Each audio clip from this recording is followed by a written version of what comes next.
I have the great pleasure of handing things over to Micha. Micha is here today to help us make some fresh starts of our own by giving us the building blocks to create intentional habits in our mornings. In your digital goodie bag, you'll find some worksheets to help you make this your own, as well as a downloadable workbook that Micha has provided to all of our guests. So Micha, thanks again for joining us today. Take it away. Thank you. Good morning and welcome to Making a Fresh Start.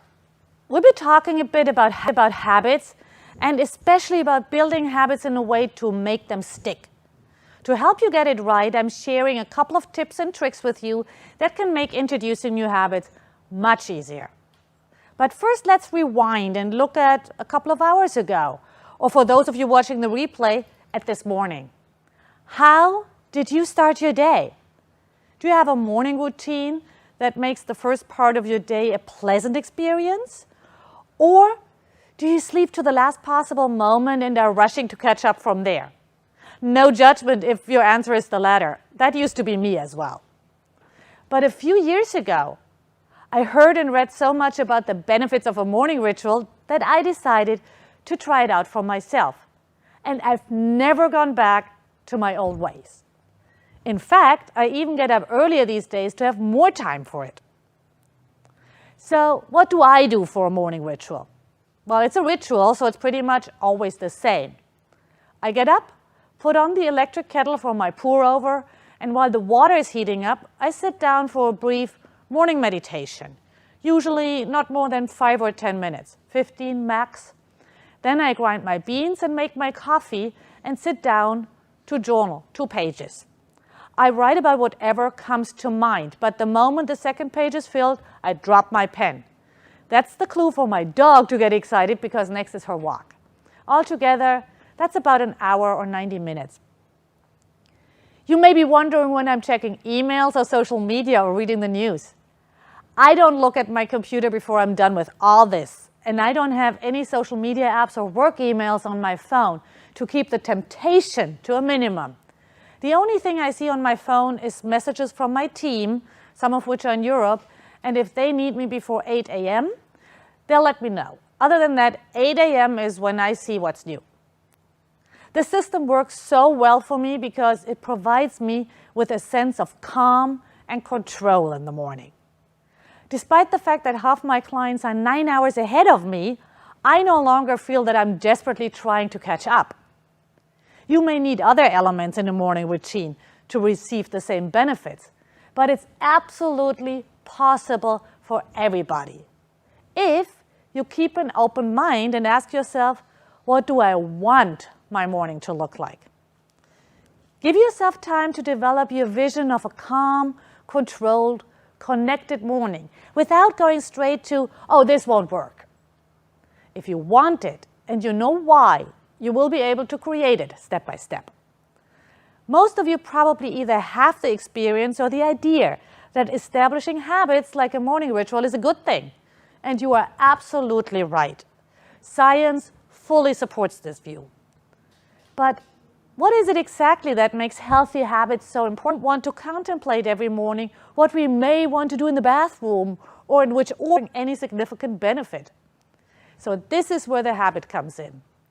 And when I say habit, I'm talking about a combination of 3 steps: cue, behavior, and reward. For instance, cue, step into the bathroom. Behavior, take a shower and brush your teeth. The freedom of structure. The more structured my day is in the areas that are not my passion and that don't require my creativity, the more I free myself up to apply my creativity to the things that really matter. For instance, in the morning, I don't want to think about how to start my day. That's why I follow the same ritual every morning. There are many, many different habits you can build that may serve the purpose of freeing you up for the things by automating mundane tasks. Another amazing benefits of habits are that they take a lot of anxiety away. For me, like for many other people, healthy habits tend to ground me. So they are an important element of a mental health regimen. As James Clear says, the author of Atomic Habits, which is my favorite book on the topic, the quality of our lives depends on the quality of our habits. That sounds pretty big, but think about it. We are, to a large extent, what we do.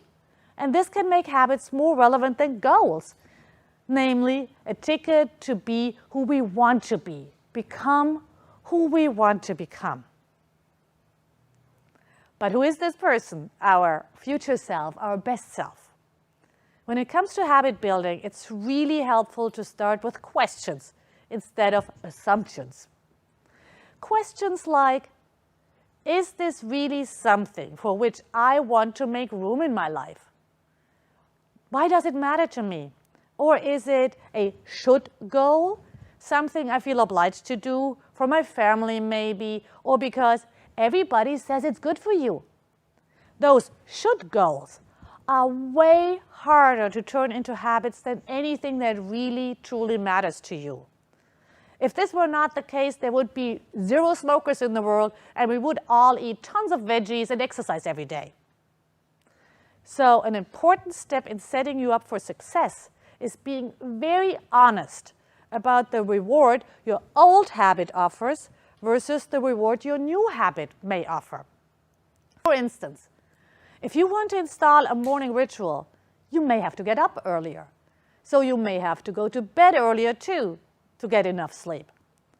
If that's the hour or 2 you use to catch up with your friends or watch your favorite show, that may feel like a tough trade-off. So you want to be aware of this beforehand and, for instance, find another time of day to do these things. Or you really need to feel that less stress and anxiety in the morning is worth this change of habits. Fact is, if we want to install a new habit, we have to be very clear on what we're giving up and what's the price we're willing to pay. That's the kind of question you'll want to contemplate before really getting into the habit building or habit changing. Another tip I'd like to give you for this early habit planning process: also be honest about what your usual day, your usual week looks like. Not the ideal day, ideal week, ideal life. Even under current conditions, where lots of us may be still working from home. If your typical day changes, you can reevaluate. But for the time being, plan with what you've got. Because how often do you have an ideal day? Me? Close to never. There's always something, right? This average day instead of ideal day planning is so important because if you cannot make a new habit fit into a regular day or week, you may not yet be able or willing to make space for it in your life. If it only fits your ideal scenario, it's not your ideal habit, that's for sure. The next thing I would suggest is habit stacking. I call it the secret sauce of habit building. Science shows that, as a rule, habits are easier to build in the morning, or depending on your schedule, your first few hours of the day. A simple example of habit stacking is flossing your teeth after you brush them, or turning the coffee maker on when you get out of the shower, or in my case, meditating while my electric kettle is doing its job. That's how I managed to make meditation a regular morning habit, because I would not miss my pour-over for anything. And there's a time delay between me putting on the kettle and being able to make my coffee. So that turned out to be the perfect slot for me to habit stack meditation. Another example would be folding the laundry while watching your favorite show, or only watching your show while you're on the treadmill. Those are habit stack taking your medication. Or if you have a beloved pet that needs medication, you'll probably never forget giving it to them. So why not put it next to yours, so every time you give the medication to your cat and dog, you take yours as well. These are just examples. You are the expert on you. You know how to make this easy. And that's what you want to do. You don't want to make building a new habit the maximum challenge. Quite the contrary. Keep your maximum challenge for the gym or hiking or whatever else. Habit building is something you will want to make as easy as possible. That's the main guideline. Another thing in this context, I want to invite you to think outside of the box. For instance, we all know that we should floss our teeth at night, but many of us don't. So why not experiment around with it and let's say flossing your teeth in the morning or after lunch. It may not be perfect, but done is way better than perfect. Another way to make your new habit stick is enjoying the process. Maybe you like a challenge, or you have fun playing games, or doing something with others on the same path. So think about it. Can you make the habit you want to build a bit of fun, or even a lot of fun? How? Can you make it more fun by joining forces with a friend, a coworker, your partner? Can you get your family involved? Can you do it all together? Can you have a little leadership board, friendly competition? Or would it motivate you to have a little calendar where you X out the days whenever you did the thing and reward yourself every couple of days when you don't break the chain? All of these are possible ways to make new habits easy and fun. And the last big tip I want to give you, keep it small. Again, I'm coming back to the regular average day. Start small. You can still step it up later. If you start with a minute of mindfulness and do that every single day, let's say while you're waiting for your morning coffee, you're doing yourself more good than deciding to meditate for 20 minutes every day and doing it once a month or never. Or if you can sit down on the edge of your bathtub and take 5 deep breaths while the door is closed behind you. If that's the time you have with small kids at home, it's a better habit to establish than saying, I want to go to the yoga studio 3 times a week and then never going. Because the 5 deep breaths fit your life right now. And the yoga lessons halfway across town just may not. And that's totally okay. Please, don't beat yourself up for doing too little. We all do the best we can on any given day. And if you want to establish the regularity, take it slow first and see if it works for you and your life. And if it's very attractive to you and you can make it fun, easy, and regular, then that's the time when you want to take it to the next level. Or not. Maybe this level is exactly what serves you best, no matter what your best friend says or what your mom does. For me, for instance, long meditations just don't serve me in the morning. Instead of making me feel calm, they make me feel anxious. So I may occasionally do a longer meditation later in the day, but that's optional. In the morning, I do my 5 or 10 minutes that serve me, and then I move on to the next part of my morning ritual, coffee, which in my case is journaling or morning pages, a term coined by Julia Cameron in her book, The Artist's Way. If you check this out or Google the term, you'll find the instruction to write 3 pages. Personally, I do 2 because I just like it better when the date is always on the same page. So writing 3 pages that doesn't resonate with me. That's how I recommend you adapt things to what works for you, especially for a morning ritual. See what serves you. And experiment a little. Develop your morning ritual, stick with it for a while, and then change it around if something doesn't feel right. Also, as we may be struggling with our morning ritual or another healthy habit, I find it helpful to remind myself what a gift this type of structure and stability in life truly is. We often tend to take it for granted, but this opportunity and ability to create habits and routines is not readily available to everybody. It's a privilege to be grateful for. Last but not least, please don't beat yourself up for not doing enough or for not doing it right. If you miss a day, just make a fresh start the next day, okay? And for a fresh start this morning, we are doing a little exercise. So get your pen and paper ready while I explain what we're doing.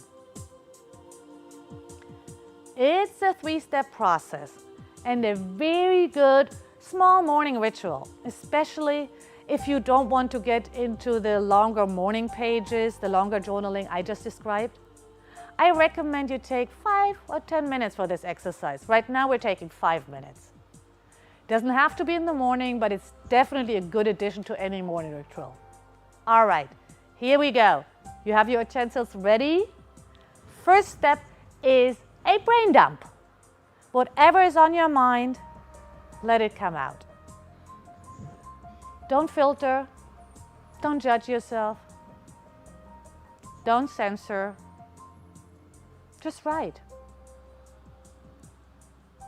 Whatever comes to mind, thought, feeling, situation, dream from last night, doesn't matter. Just pour it out on the page. I'll give you a moment now to work on this step.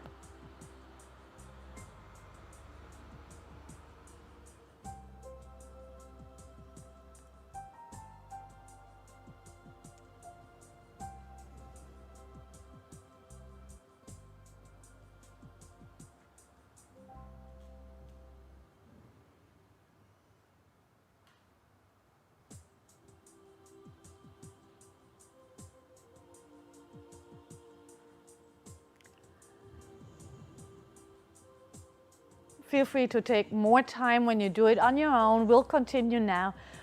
So when you feel that you've written enough, then you go to the next step. Step 2 is, what do you want to feel? What do you want to feel today? This is a new day. How do you want to show up today? What do you want to feel? Maybe it's one word. Maybe it's a little more. It can be anything. Maybe today you want to feel calm or confident, assertive, depending on what's on your schedule for the day. Give yourself a moment now to decide about your feeling for this day.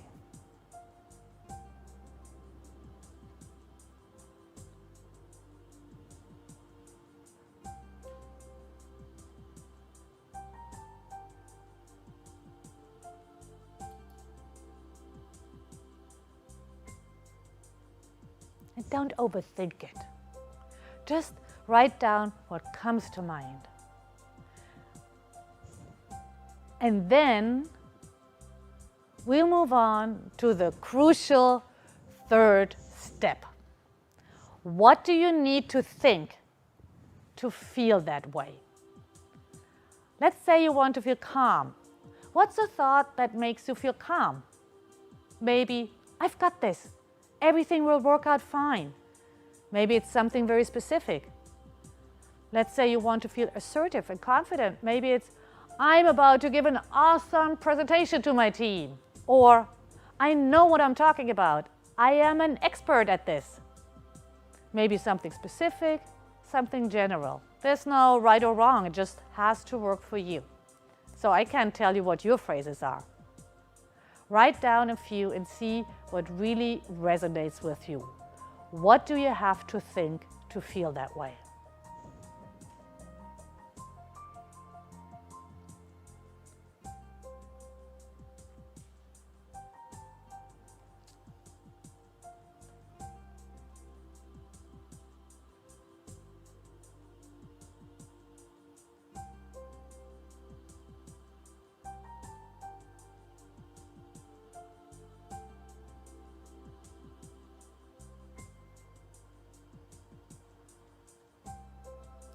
How did that feel?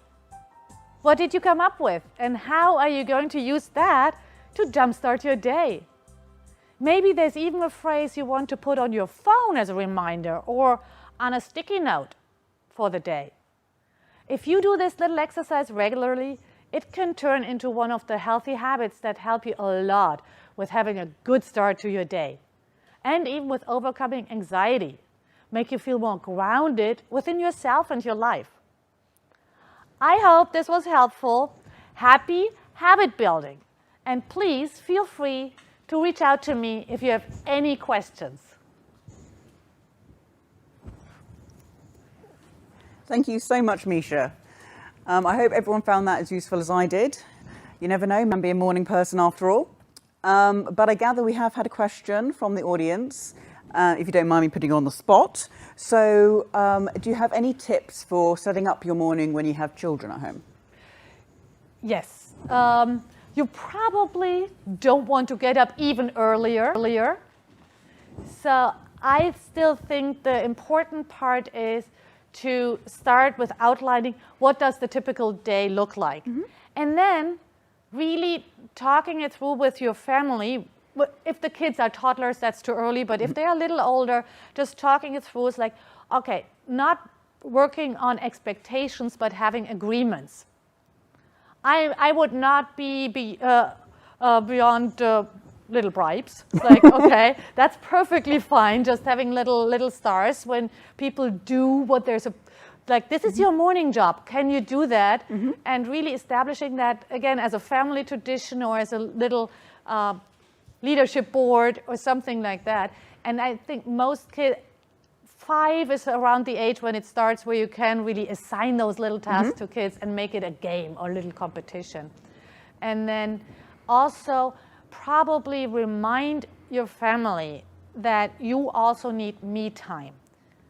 You may more find it later in the evening, depending on the age of your kids, but maybe you have a weekend morning ritual, a Saturday or Sunday morning ritual where you can say, not before 8 a.m. or something like that. Fantastic, thank you. So it also sounds like in that situation you'll be teaching your children to build their own habit blocks as well. Yeah. So yeah, just passing on the good techniques. Thank you.